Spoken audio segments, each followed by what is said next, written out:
Assalamualaikum warahmatullahi wabarakatuh. Sekarang kita nak masuk kepada lab 3 iaitu limiting reactant, limiting reagents problem. So kita nak test pengetahuan pelajar dalam subjekta limiting reactant ni lah, dan kita buat eksperimen untuk kita test problem tu. Okay, so macam mana? Seperti biasa, prosedurnya adalah buka web link ni, kemudian follow lah video yang saya testkan ni. Okay, so ini adalah bahagian lab limiting reagent problems. So pastikan nama dia problem 1 dia ada 2, tapi saya bagi yang mudah, kita pergi limiting reagent 1, problem 1. Okay, so apakah problem dia? Okay, kita consider soalan dia, kalau ikutkan bahan-bahan dia sama macam lab 1. Okay, sama seperti lab 1, sama seperti lab 1, iaitu ada sodium chloride in aqueous solution, silver nitrate aqueous solution menghasilkan sodium nitrate dan juga silver nitrate precipitation. Okay, sekarang ni dia ada 3 step, 3 task. Saya nak kita fokuskan hanya ada pada satu step ni sahaja. Okay, so saya ada create lah satu bentuk ni lah. Okay, untuk soalan dia. Okay, gunakan virtual lab tadi, yang itulah software virtual lab tu. Kalau tak nampak tulisan ni, awak boleh buka dekat virtual lab tu, awak tekan di sini. So sebenarnya gambar yang saya ambil adalah gambar soalan 1 ni saja. So kita fokuskan kepada virtual lab soalan nombor 1. Okay, the solution label 1 gram of NaCl, ni bawah ni. Okay, of dissolved in water. Okay, kita jawab soalan yang ditanya, iaitu determine the number of gram Na plus. Maknanya di sini adalah ion tu sendiri, bukan atom ataupun bukan compound. So dia adalah ion, dia nak tahu berapa gram ion dan juga berapa gram klorin in the solution, and confirm that this added to 1 gram. Okay, yang last ni kita boleh abaikan dulu. Kemudian soalan B kita adalah, kita nak tengok AgNO3 ni pula 1 gram. Berapa, benda yang sama juga dengan soalan A tadi, berapa Ag plus, berapa NO3 negatif ion. Okay, silver ion dengan nitrate ion. Lepas tu soalan yang ketiga adalah kita bandingkan tadi tu, bila kita dah campurkan kedua-duanya, kita dapat konsisten dia tu macam mana, adakah berbeza, adakah lari daripada teori kita. Okay, so persoalan dia adalah saya tambah di sini berdasarkan soalan tadi di atas. Soalan ni lah, 3 ni, determine yang mana satu reactant. Okay, yang mana satu reactant limiting reactant dan yang mana satu excess reactant.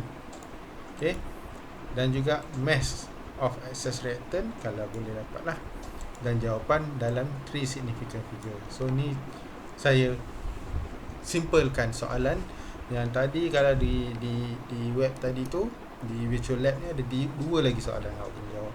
So saya dah simplekan, saya hanya buat satu soalan sahaja.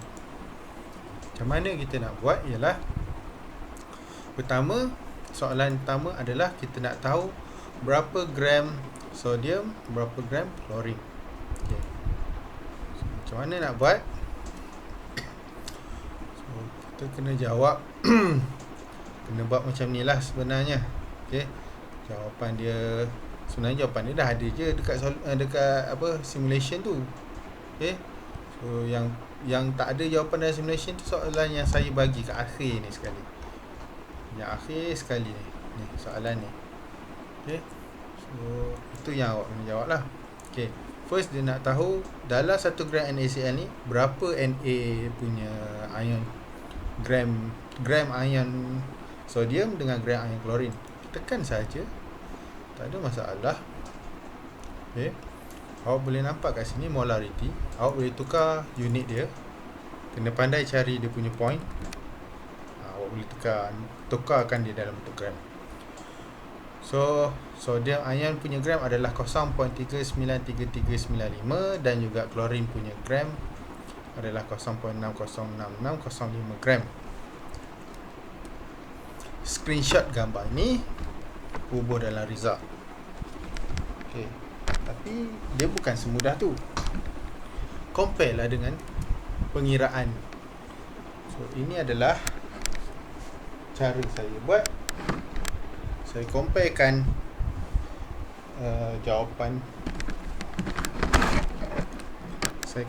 jawapan yang dalam simulation dengan pengiraan saya. So saya dah ada benda ni. Macam mana saya nak kira saya punya saya punya gram ke, saya nak convertkan NaCl kepada gram untuk each ion dia. So saya first akan ambil nilai molarity. So mol dia kita boleh tahu. Macam mana kita boleh tahu mol adalah kita dah tahu gram NaCl. Dalam simulation tu gram NaCl adalah 1 gram NaCl. 1 bagi gram per mol molecular weight dia. Okay. So awak carilah Na campur Cl. Na berapa gram per mol, Cl berapa gram per mol. Ni Na 22.99 lebih kurang 23, Cl lebih kurang 35.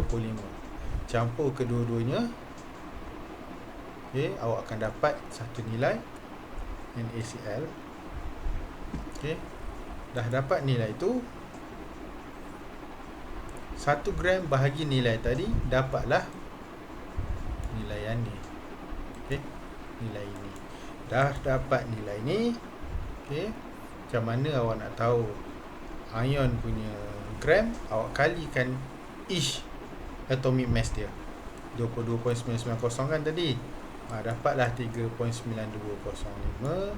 dan juga dapatlah 6.0458. Okay. So bagi kali dengan each punya atomic mass lah. Okay. Recheck balik sama ada betul ke tak jawapan tadi. 3.9205 dengan 6 something tadi tu, 0.6 something tadi tu. So ni jawapan dia. Awak tukarkan gram kan? Kan saya dah suruh awak tukar awal gram tadi kan? Awak dah tukarkan gram ni, check lah betul ke tak, sama ke tak. 0.3933.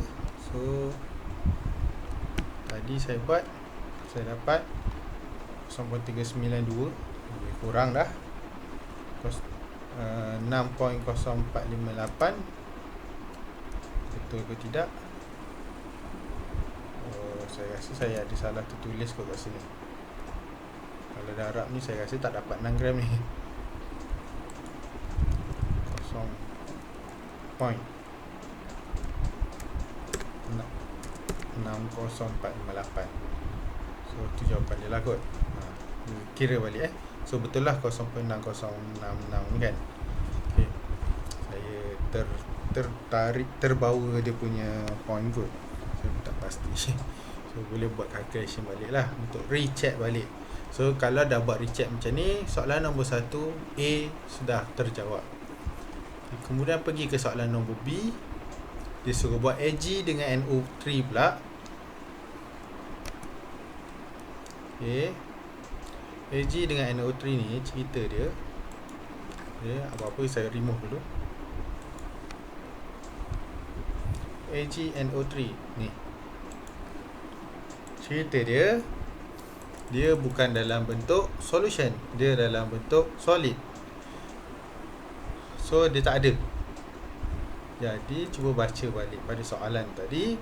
Dia suruh tambahkan 100 ml air. So kita tambahkanlah 100 ml air di dalamnya. 100. Okey. Dah dapat 100.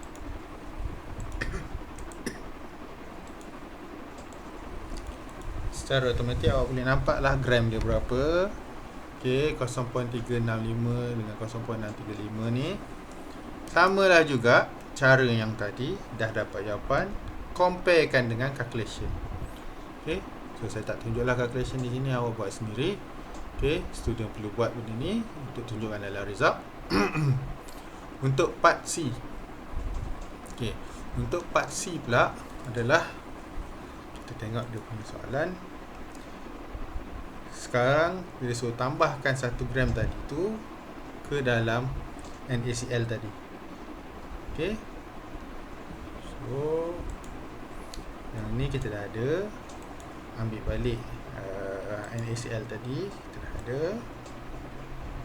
Okey, so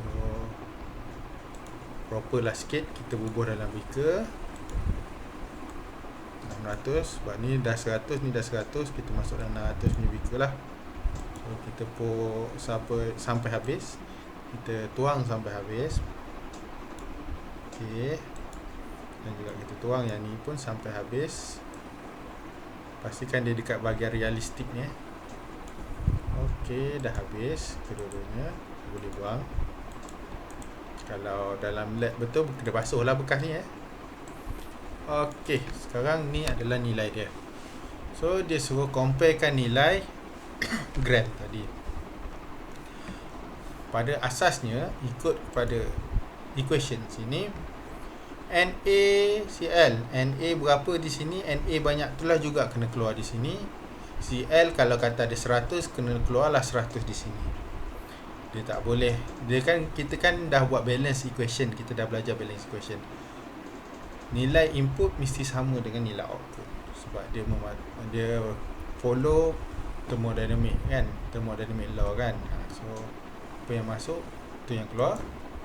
Okey, sekarang ni cuba comparekan Na 0.3933 dan 95. Okey, so kita compare dengan tadi.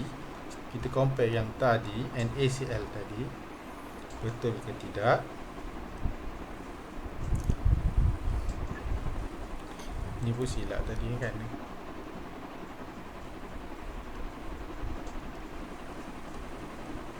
Mana 0.39. Saya ni macam tersalah je.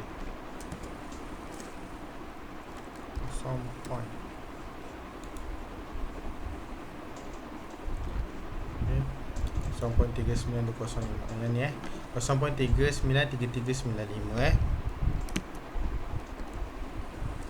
Betul? Untuk Cl sama tak? Lain. Cl tak sama. Sepatutnya keluar sama, tapi kenapa tak sama? 0.606605. Ada sebab kenapa dia tak sama. Dia separuh daripada nilai tu kan. Lebih kurang separuh lah. Lebih kurang. Okay. So kalau awak tengok, awak compare kan tadi, part C, dia tukar kat gram, lebih kurang tak dapat. Cl dia ke 0.397916. 0.397916. Kat mana lagi Cl yang selebihnya dia jadi ni AgCl. Kalau perasan lah, sebab equation yang ni Cl ni melekat dengan Ag.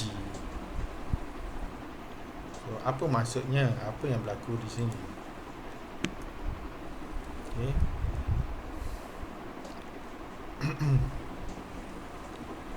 Okay. So saya ada explain di sini AgCl ni form sebanyak 0.843 ni lah. Okay. Dalam term unit mole banyak ni lah. Okay. So kita boleh tukarkan AgCl ni kepada mole ni gram dia. Kita ambil je value ni, recordkan. Okay. Kemudian kita tukarkan kepada AgCl. Kita tukarkan kepada mole. Okay. Untuk calculation seterusnya, note that the Na ion mass is the same, tapi Cl ion reduce around half lah, lebih kurang. Kenapa? Sebab another half tu, yang selebihnya tu, dia attach dengan Ag. Okay. So senang cerita, tadi kita campur Na ni 1 gram, AgNO3 pun 1 gram, kan? Bila dia bertindak balas, hanya separuh Cl saja menjadi Cl di sini, dan separuh lagi Cl ada dalam solution, kan? So bermakna Cl ni ada banyak. Erti kata lain, NaCl lah yang banyak. So saya boleh cakap daripada daripada conclusion tadi tu, conclusion yang saya cakap, 1 gram NaCl campur dengan 1 gram AgNO3, okay, antara kedua-dua ni NaCl lah yang excess, yang terlebih. Maknanya AgNO3 lah yang kurang. Okay. Sebab NaCl ni masih lagi ada di dalam cecair. Okay. Cl ni masih berada dalam cecair. Inilah cecair aqueous. Kalau yang dalam bentuk yang dia dah jadi precipitate, dia dah bertindak balas, Cl dah melekat. So banyak mana Cl melekat di sini kita tak tahu lagi, tapi terlebihnya Cl ada di sini. Okay. Inilah Cl yang terlebih, Cl ion yang terlebih, yang tak dapat nak bertindak balas dengan Ag, sebab Ag dah habis dulu. Okay. Silver ni dah habis dulu. So sepatutnya reaction ni dia membawa displacement punya reaction, iaitu Ag akan bertindak balas dengan Ag akan attach dengan Cl, dan Na akan attach dengan NO3. Okay. So bila kita tengok yang membentuk Cl banyak ni saja, 0.8 lebih. Selebihnya ada juga Cl di dalam ni, di dalam cecair, dia tak jadi solid. So kita tahulah yang Cl ni terlebih. Mana datang Cl tu? Asal Cl adalah NaCl. So kita dah dapat concludekan satu perkara di situ, iaitu NaCl adalah excess, AgNO3 adalah limiting reactant. Tu satu. Okay, tu dah jawapan bagi separuh jawapan bagi soalan yang saya suruh buat ni lah. Soalan yang ketiga, keempat lah senang cerita, based on yang ni soalan ni separuh jawab. Kena buktikan. Sekarang nak membuktikan dia tu betul ke tak. Okay, kena buat pembuktian. Macam mana nak buat pembuktian? Macam mana awak kira limiting reactant dalam soalan? Samalah. Okay, so sekarang ni NaCl plus AgNO3 ikut dengan NaNO3 plus AgCl kan. Salinlah dia punya, buatlah dia punya equation. Okay, based on eksperimen tadi, saya hanya guna 1 gram dengan 1 gram, kan? 1 gram ni campur dengan 1 gram ni. Okay, kena beza. Walaupun saya cakap 1 gram ni dengan 1 gram 1 gram sodium chloride dengan 1 gram silver nitrate, tak bermakna mol dia sama. Okay, so nak tak nak kita convert jadi mol dulu. NaCl 1 gram ni berapa mol dia? Ni. Silver nitrate dia punya mol dia berapa? Ni. Nampak tak? Beza mol. Tindak balas ni, reaction ni bergerak mengikut stoichiometric reaction. Bermaksud 1 mol NaCl bertindak balas dengan 1 mol silver nitrate menghasilkan 1 mol sodium nitrate dengan 1 mol silver chloride. Itu maksudnya stoichiometric reaction. So dah kita boleh nampak NaCl dengan AgNO3 mana banyak? NaCl. So dari sini kita dah nampak yang sodium chloride memang banyak dan yang silver nitrate kurang. Jadi okay, betul ke tidak, kita kena kira balik, dapatkan balik 0.589 tadi ni. Okay, macam mana kita nak tahu betul ke tidak hasil dekat sini adalah 0.589 tadi ni? 0.8437 ni, convertkan dia jadi mol. So bila buat calculation,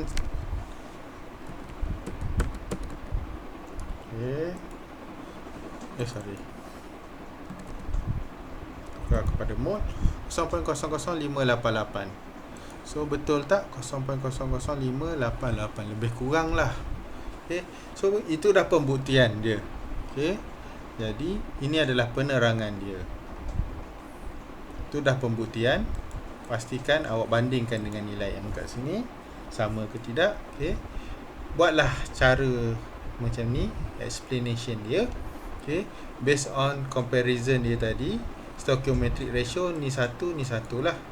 NaCl 1 mol, AgNO3 1 mol. Mol ratio pula kita ambil lah ratio tadi, sini dengan sini. Isikan saja dalam kotak ni seperti dalam table ni. Antara dua ni saya dah explain macam tadi, saya dah explain. AgNO3 adalah sikit dan NaCl adalah banyak. Jadi reaction ni akan berhenti bila AgNO3 ni habis lah. Kalau AgNO3 habis, reaction tak berlaku dah lah. Sama lah macam yang kita belajar itu. Ada 3 roti, 4 daging burger, 5 tomato. Ingat tak yang tu? Saya punya proses nak buat burger akan terhenti bila roti tu habis kan. Bun roti tu kan habis. Takkan saya nak buat burger tanpa roti. So macam itulah cerita dia. Takkanlah proses tu berjalan kalau dia ni dah habis. Ni habis dulu sebab ni sikit, ni yang banyak. So yang terlebih adalah ni lah, yang terkurang adalah ni. So jadi kita boleh conclude kan, AgNO3 adalah limiting reactant. Berat dia awak boleh convertkan kepada gram, tak ada masalah. Boleh bandingkan, tadi pun dah saya tunjuk dalam bentuk gram pun. So itulah jawapan. Benda ni perlu ada dalam awak punya result. Ni adalah kira perbincangan lah, senang cerita kan. Saya dah tunjuk jawapan, cuma ni semua adalah perbincangan dia.